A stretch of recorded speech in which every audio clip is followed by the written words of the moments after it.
Favorite player in terms of the newcomers? I'm going to go with Pritchett. Oh, looks the part. And I think he's interesting. So that's probably, it doesn't have a, well, it has a little to do with his play and level of importance, obviously, as a tackle. But for me, I think he's interesting how he's kind of ingratiated himself in the Nebraska's culture. Very different surroundings coming from Tuscaloosa. Yeah. I think he's very interesting in terms of his thought process on the camaraderie and moving as one, this unit known as the O-line at the University of Nebraska. I think he's pretty intriguing. Yeah, his interview was really good, talking about the unity coming over here to Nebraska. Favorite newcomer? I'm going to go to the wide receiver room. I mean, you can go with a lot of those guys, Yeah. but I just think Dane Key, to get an established player with his background, his leadership skills, it's hard to find in the transfer portal, and it's what Nebraska needed, especially when they lost some of the key guys they have. I mean, for Dylan Raiola to be what we think he can be, I think you need a kind of a true alpha receiver, and there's a few of those guys, but I really like Dane Key and the potential that he could bring to this offense. Sorry, Jay, I didn't give you a chance to answer the question. No, that's fine. You know, I think I would agree with Damon. I'm gonna stay with the O-line. I think getting Rocco Spindler from Notre Dame, his ability to play multiple positions. Yeah. You can kind of plug him and play in the interior, not predominantly a tackle per se, but I think that addition there, maybe the 1B, he has some room to grow still to get there, but I mean, just watch the Nweri work and just his upside, he could in his frame, and his God-given talents. Yeah. That he could be special. He needs to mature a little bit. He's not quite there, but just seeing what potentially could come with what he has is he could be very special. As my affinity for Jay's ability to critique D-line, he usually plays it pretty close to the best, but I got a chance to spend some time with him at a practice, and I was actually surprised that you were impressed with his athleticism and how fluid he was, because, I mean, listen, you've been there, done that. It's hard, but you look at his length, his arms. If he figures it out, he is a it's not very many players they have that can make Keona Davis look normal, because he's really the freak. Yeah. But Nweri, he is. Yeah. That's wingspan. That was drill they something had else. where they said the two dummies, and you got to work in tough What quarters. did you say would happen to you if you did that drill? Oh, I mean, I torn hamstring Achilles, right? Yeah. I'm talking right now. Right now. No, Yes, yeah, right. No, my that might rotator be my cuff. rotator cuff. I mean, the now, turns were so tight. Yeah, it's a hard drill. Yeah. They do the new D-line coach love watching them work. It's a tough drill. Yeah, It is it's a very tough hard drill, and he handled it like a vet. I will tell you that Huffkin makes them both look small. Let's go. We're going to go position by position. He's a beast. We're going to go position by position. Let's start with quarterback. Did we learn anything, Damon, from what you saw on Saturday about the reserve guys? Yeah, I think it was tough, right? Because, when you get down to kind of in a scrimmage like that, you need the offensive line to be kind of a cohesive unit. And I think they struggled up front a little bit with some of the guys up front that they were going against. I mean, Mason Goldman, he's a good player. And he's going to be a good player. And I think he was kind of having his way. You get guys like Hofkin, who we watched all wearing those size 20s. I mean, he's a gifted natural pass rusher. It's just hard for those quarterbacks to kind of flourish. But one thing I did like, I kind of like TJ Latif's poise and his feel for his ability to kind of move and manipulate the pocket a little bit. I like that. Yeah, it's like kind of yelling all last year occasionally to Raiola to just go, just run. Yeah. He was doing that. What do you think about Gramstad as the backup? Do you think one of the two other guys have a chance to maybe move up? Yeah, I think Gramstad, being a 6-year guy, it's just such a unique story. I mean, a year ago at this time, he was working at a golf course in Orange City, Iowa, playing spring football at an NAIA Power, and he just took a bet on himself, showed up to Nebraska's postgraduate camp unannounced, paid the $50. He even attended Nebraska's coaches clinic. I mean, it's almost like a movie when you talk about the story of this kid. Came to the coaches clinic as an attendee and went to the tryout camp and earned a roster spot. And here we are now talking about him as the number 2. He got honored, I saw on Sunday night, with the Sam Foltz award as well. So I think for him, it's gone about as well as it can go. He's smart enough to understand what they're doing, understands the game of football. He's played it a lot of snaps in his career. I think he's the perfect guy for this situation. You hope Dylan can get through this year and Gramstad's maturity can be there for Dylan, while the other guys can continue to develop and take advantage of the 4-game redshirt rule as well, if any of those guys were called upon. I really worry about his arm strength on a windy day. I don't know if he can throw through those Memorial Stadium winds. What are you expecting from Raiola this year? What growth from freshman to sophomore year? Well, obviously a little more. He's gonna be more comfortable in this offense. You know, got the last 5-6 games with Holgorsen, but just he's matured, right? I mean, he was thrown into this and being young. I know the pedigree he's come from, but his ability to now just process things quicker. Everything's going to slow down for him a little bit. Yep. Taking care of his body a little bit better, a little more mobile, learning how to take hits the right way, and just he's going to flourish. I think just with the improvement of the two guys we just alluded to earlier on the offensive line, the key additions at the wide receiver position. And then you get the running back, which is, I mean, we know Emmett's 1A, but there's a stable of guys now at that position who can really do some things. And you're going to see him just become more comfortable and just be Dylan. I don't think he has to, they're not going to ask him to do too much. I think just the weapons around him and the offensive line production they're going to get be vastly improved. I don't think it's, you know, comparing, you know, his freshman year to maybe this year, unless you're totally looking at it. I don't know if it's going to be ultra evident to everyone's eyes, but I think you're going to see a lot of good growth, good healthy growth, and just another year with the Holgorsen is going to be very impressive. Let's talk about that running back room. Stealing a line from Ocean's 11. Do they need one more? Do you need to get one more? Maybe. It's predicated on their health. The one thing I would say is somebody has to emerge as having a little bit different style. The guy that kind of runs behind their pads, is a real good crease guy with like duo and can really hit a crease. Like not necessarily a power back, but they have those shifting, good footwork guys. Well, Ives has probably the best frame. Yeah. He's the biggest. Still learning to kind of run behind his pads. I think Mekhi Nelson is the best natural runner of the three, but Emmett is the most complete. So as long as they stay healthy, which is difficult to do. I mean, you probably play 4 running backs in any given season, sometimes 5. But the great debate is, do you need 5 or 6 scholarship guys in the backfield? I don't know if there's a right answer, but it starts with how healthy they are. Sean, what about the freshmen? Yeah, it's really hard right now because, you know, we didn't get a great read. Connor Booth obviously came out with a knee injury. I thought it was good that he just went through spring ball and got those reps. But Parker, you know, just with the stuff that he was battling, you know, he didn't get a lot of practice reps. And so, yeah, I think it's safe to say both would appear to be guys that could redshirt this year, but, you know, you never know. I mean, what the summer could bring. I was really hoping to get a better feel on Jamarian Parker, but, you know, I just think he battled some stuff as a freshman, and we'll see how the summer turns out for him as he gets more acclimated to life at Nebraska. Be nice to see if Connor Booth could do that, because he has, I hate to say sneaky athletic, but when he does things on the field, No, you go, it's not sneaky. It's not. I know you look at him and you think to yourself, oh, okay, this guy can run over people. He can run past people. He He's doesn't a get great caught from baseball behind. player. Yeah. He can track a ball. He's got good hips to Yeah. be to have those thick hips. He's a really could be good the guy. athlete. He's a tough kid too. So I like the fact he'd be a good duo guy. They moved Vince Genatone to running I back. saw that. Yeah. Yeah, I'm not there yet. I like Genatone wearing the 30. Well, he's just a great athlete. And I Incredible mean, he's a athlete. hammer too. Plays Yeah. the game the way it's supposed to be played. Yeah. 10.5, 10.4. He's a what do you run? 10.50 high school and 10.50, 100, yeah. and obviously At his size. state champ wrestler. Yeah. Let's get into the wide receivers. A lot of newcomers. A lot of them. But Dane Key's the guy that keeps getting brought up. He looks the part when you see him. Even out of pads, he looks the part. Yeah, just the physicality. And Nebraska has more and more of those guys. Just being all at practice last week, just seeing like, okay, the pieces starting to come together just from across the board. Dane Key looks the part. Cortez Mills looks the part. Hunter looks the part. We don't know what Barney can do. But yeah, just his physical presence. You know, he can line you up inside, outside. A guy who can go get it, but just a good possession guy that, you know, you can rely on.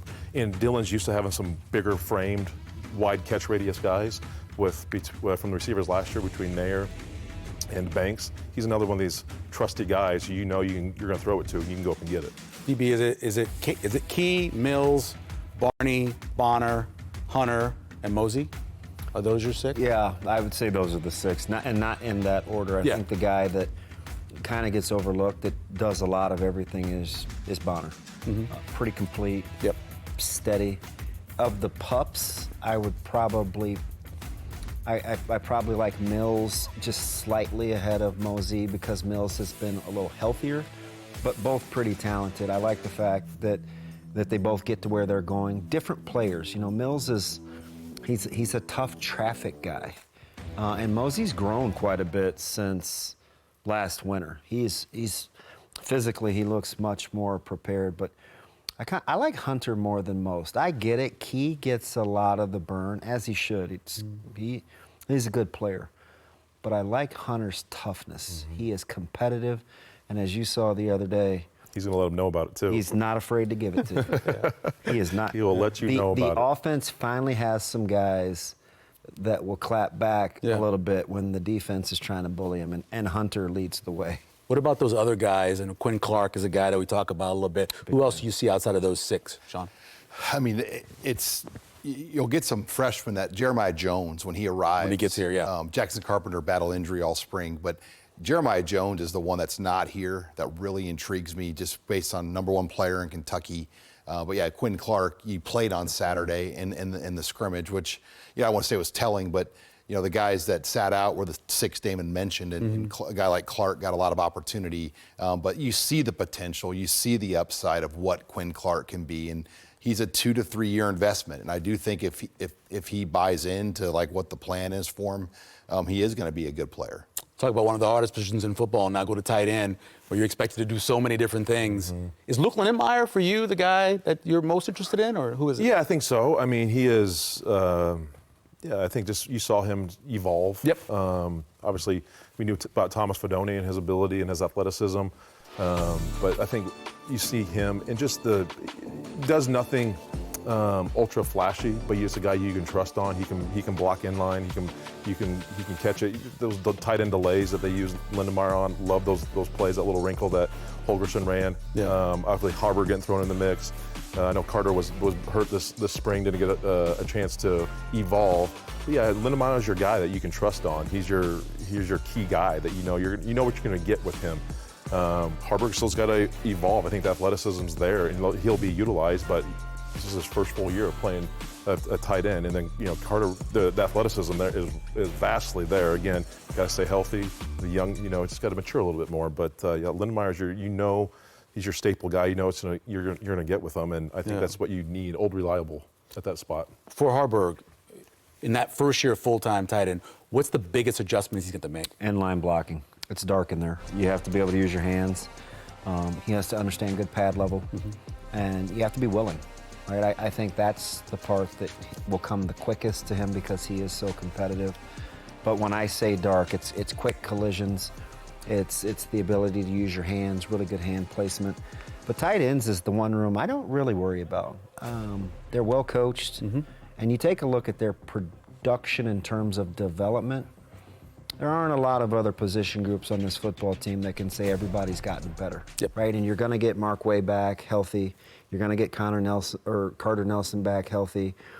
Lindenmeyer's become a completely different player under the tutelage of this staff, where he's become complete. You got Eric Ingerson, who's probably the one that's not like the others because he's the biggest and the strongest Looked good on Saturday. of the bunch.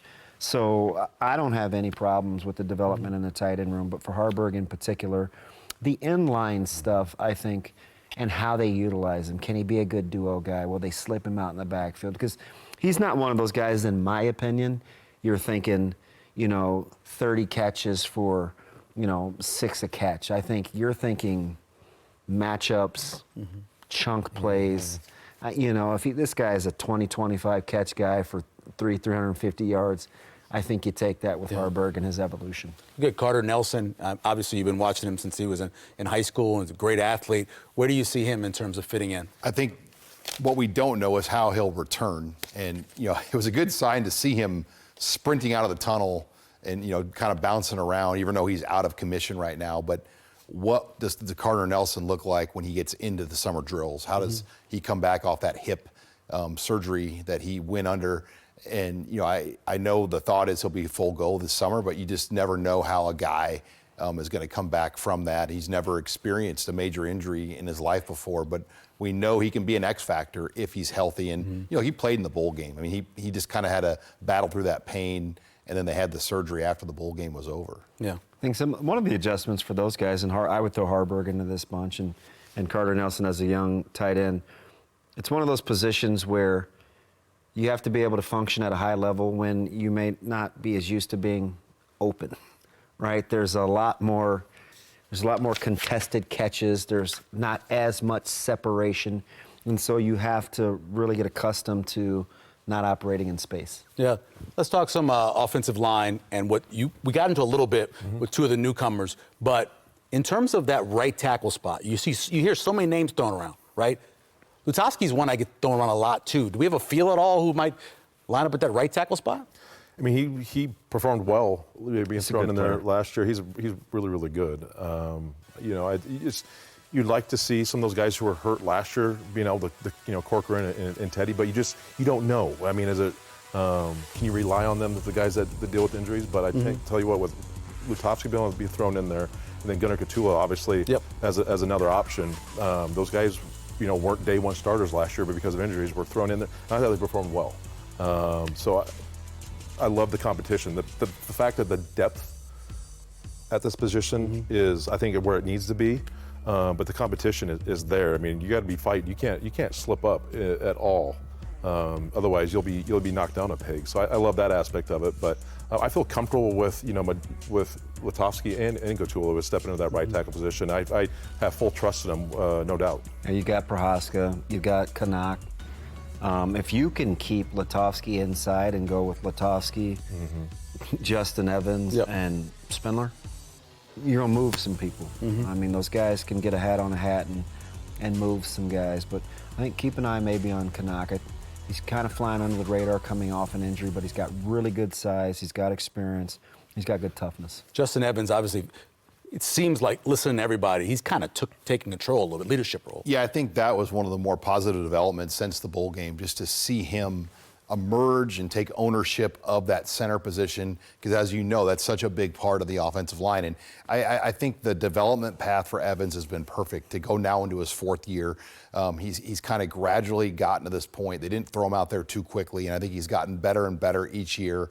And this is the natural move. I think there was some thought, maybe it could be Sledge, but to see Evans step up and take over that center role, that's a good sign. And I think it's really now about, what does that fifth and final spot look like? Is it Lutovsky at right tackle? And if it's not him at right tackle, he goes back to guard, and then who can play that right tackle spot? And I think Corcoran is still somebody you have to watch closely. I think once he comes back, he could even play the guard position. I was going to say inside. He can play inside. And Raiola, with his NFL background as a coach, he's all about cross-training these guys. So you'll see, I think, some different combinations as they get the full group back. Let's switch you guys up. You kind of said Pritchard earlier. Tell me what you think about Spindler. I like Spindler at the point of attack. Obviously, he's a guy that is a grader. He's your prototypical guard, where he's heavy-handed. He can move you.